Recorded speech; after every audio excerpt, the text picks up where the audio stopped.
Honorable. Siba. Soul Jah. Levels Production. Josiva paripo pandokanganisa asikabe chidiki vese vandodzidzisa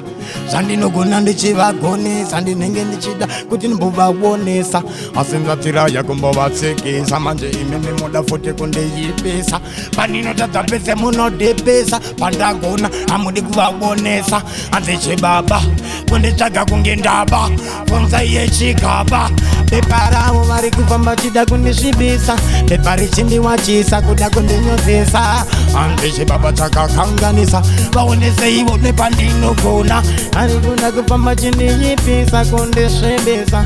hanzi chibaba chakanganisa asika ndiri munhu wenyama ndine mnyama ndati ndivavuna Daga, but no one is perfect. Kana kuchkoro nanga ndiri mu perfect. Ndiri kungochemera wokamweka respect kuti pa every aspect nekuti kana mukandiona mandionesa pandanga ndichidzipaenda kanganesa mukandisevesa musati mafamba kundishoroposa nekuti vamwe vavo kungonyauta unofamba chindilauta kunge ini ndovadaita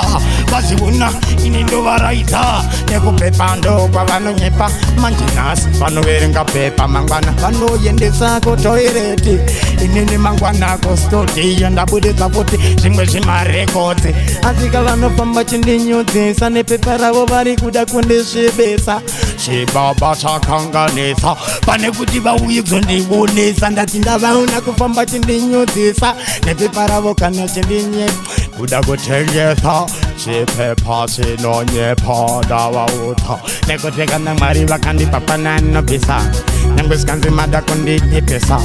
pautse mangomana sendinobudisa ndiri kungorotsa vungezonakisa kana paninotangira nevanondinyangira vanondivenga vanondida ndo vanonotenga vanondisarura vaye vanondiyemura kwete vamwe vakamirira kuona pandaita rongo mangoma ndoramba ndiri strongo ende futi life is long handimbivuti kongo ini munhu wacho nekuti vaziona staira yacho mayembero acho smati yacho prati yacho kana pati yacho kana dati yacho vari kunafamba chindinyodzesa nechipepa chavo vachindisvibisa chibaba chakanganisa pane kuti vauye kuzondionesa pandatadza ipapo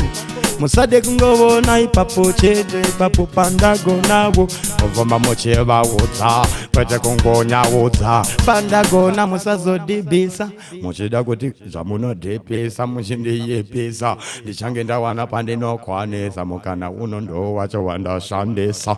honored